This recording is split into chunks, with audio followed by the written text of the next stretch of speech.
conférence pédagogique au profit des Master 1 en biologie de la conservation. C'est les 2 journées de conférences pédagogiques qui ont eu lieu hier et avant-hier, le 2 et le 3 mai, se concluent toujours avec une sortie pédagogique. Et donc aujourd'hui nous sommes ici, sur la côte ouest de Béjaïa, pour découvrir un peu les écosystèmes de cette région-là. On a préféré commencer notre programme par une visite du port de Talaïlef à Seket. Et l'objectif en fait de cette sortie, c'est pour que les étudiants puissent s'acquérir de la réalité du métier de pêcheur. On s'intéresse aux petits métiers de la pêche artisanale qui est pour nous, dans le concept de biologie de la conservation, la pêche qui permettrait la durabilité de la biodiversité marine. Alors ici, nous avons des professionnels. Nous avons un pêcheur artisanal des petits métiers, M. Mourtari, qui est un monsieur qui nous fait partager en fait sa vie de pêcheur et aussi son concept de protection de la biodiversité marine.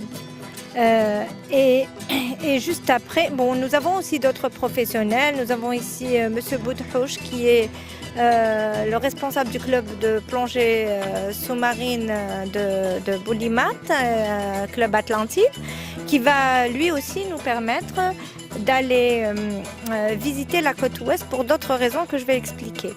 Il y a M. Belbacha qui est un de nos encadreurs, c'est le principal encadreur de cette sortie puisqu'il est aussi un spécialiste de la mer et qui est là pour donner aux étudiants des explications et des précisions sur le métier le métier d'aliote, c'est-à-dire de pêcheur, mais aussi nous faire partager un peu ses connaissances sur la biodiversité marine qui est différente de la biodiversité terrestre.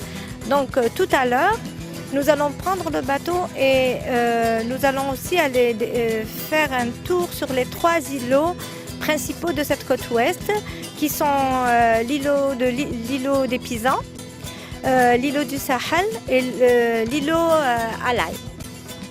Donc nous allons aussi faire une description de la biodiversité insulaire de ces 3 îlots. Probablement aussi, puisqu'aujourd'hui il fait beau, donc on va pouvoir peut-être accoster sur l'îlot des Pisans. Si les goélands ne sont pas, normalement ils sont en nidification, on verra bien. Mais on va aussi, je ne sais pas si j'ai oublié quelque chose dans notre programme, décrire les étagements de végétation marine. Nous allons aussi conclure normalement avec la découverte des herbiers à Posidonie et nous allons aussi discuter des impacts, des impacts humains sur la biodiversité marine. Nous allons bien sûr aborder aussi l'aspect des impacts qui se font sur le parc national de Gouraya ainsi que la future aire marine protégée de Gouraya et discuter de sa mise en place et des possibilités d'éviter certaines erreurs pour cette mise en place. En fait, c'est que les étudiants puissent s'enquérir de l'importance de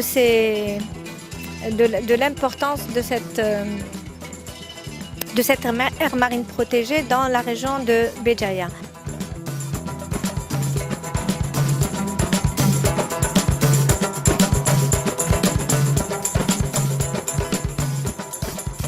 Et on essaye de leur ramener notre savoir et nos connaissances en biologie marine, étant donné que Béjaïa n'a pas un département de biologie marine. Et donc, lors de cette sortie pédagogique, jumelée à l'université d'At-Taraf, on est en train d'expliquer sur les différentes techniques de pêche, les engins de pêche utilisés, ainsi que la flottille. Et en même temps, on est en train de rencontrer des pêcheurs pour voir leurs a priori et leurs craintes vis-à-vis de la future AMP qui va être faite dans la région. Et ainsi, voir aussi l'impact de la charte de bonne conduite qui a été signée par ces usagers de la mer sous l'égide du parc national de Gouraya. Puis, on va sortir tout à l'heure en mer, faire visiter tout le secteur de l'AMP. On va visiter l'AMP et voir les possibilités de zonage de cette AMP. Puis, on va mettre pied à terre au niveau de l'île des Pisans, qui est un lieu historique, qui est un hotspot de biodiversité, pour que les étudiants puissent comprendre les modes battus, les modes calmes, pour qu'ils puissent visualiser tout l'environnement marin et parler de divers problèmes et de toute la problématique qui touche les AMP et les usagers.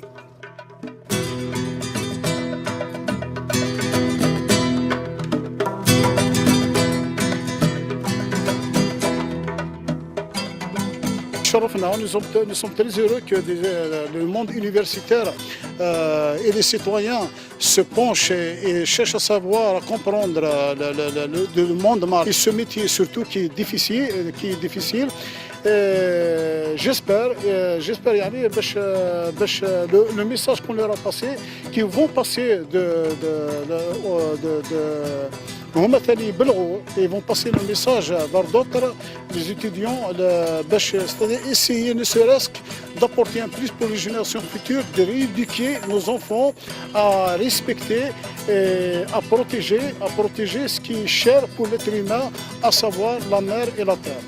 الحوت نقص بالبزاف surtout cette saison, tous les professionnels de la pêche l'ont ressenti, à savoir il y a des facteurs naturels, il y a des causes naturelles, il y a des causes aussi par la pollution et la surpêche et la négligence et la non-conscience de tous les professionnels de la pêche ou les plaisanciers ou même les citoyens de protéger cette mer qui alimente le marché par le poisson.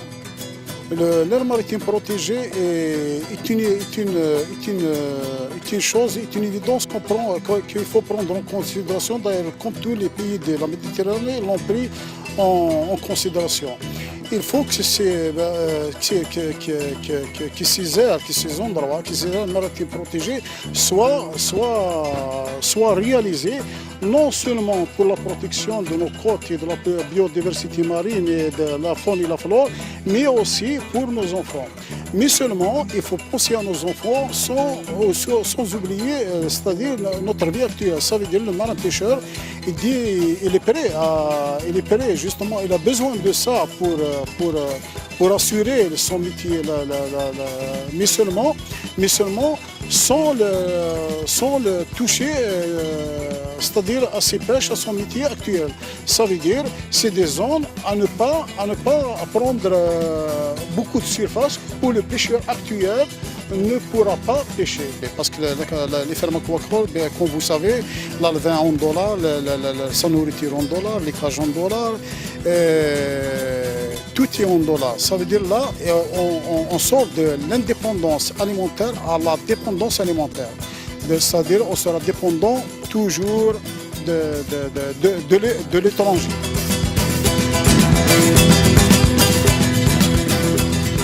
Aujourd'hui, dans le cadre des cycles de conférences pédagogiques de Master 1 Biologie de la conservation de l'Université Abdelrahman Mira, on est parti en sortie, c'est la sortie pédagogique sur, en premier lieu, le port de Tel Aguilef. On était accueillis par le président, M. Mohamed Mokhtari, le président des associations des pêcheurs, et qui nous a briefé sur la pêche, qui nous a emmenés dans le monde des pêcheurs, qui nous a expliqué plusieurs concepts de pêche et des pêcheurs.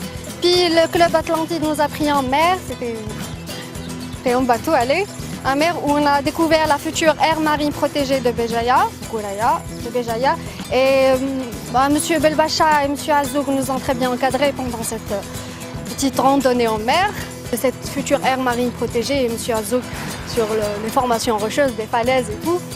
Et ensuite, on est revenu et encore le club Atlantide et l'association ART nous ont très chaleureusement accueillis dans le siège du club. Je fais partie de l'université de Taraf, je viens de Taraf. Et je suis vraiment ravie d'être là à l'université de Béjaïa, d'assister aux conférences, de journées de conférences à l'université de Béjaïa. C'était vraiment extraordinaire, une expérience merveilleuse.